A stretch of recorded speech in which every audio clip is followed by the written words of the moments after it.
Hi. Okay, Juliet Balconies, there's basically four designs.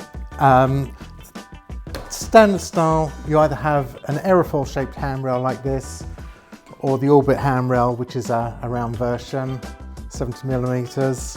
Which Juliet balcony is best for my project?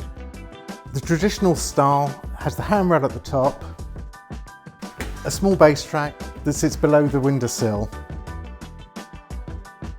Some people who've got like a dormer, or for other reasons if they've got a large stone sill or something and they can't have the base track fitting below the sill, we also do a mirror Juliet which has the handrail above and below with just side fixings.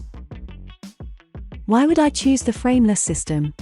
The other option we do is a frameless, which an awful lot of people like the idea of because all you see is glass. It comes with two side profiles that fit each side of the window and literally just glass in between.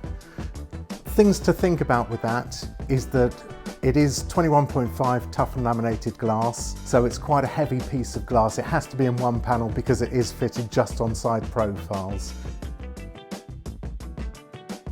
So these are just some of the things to consider when you're deciding which Juliet to purchase. And if you need anything, please call the office and one of our representatives will guide you through.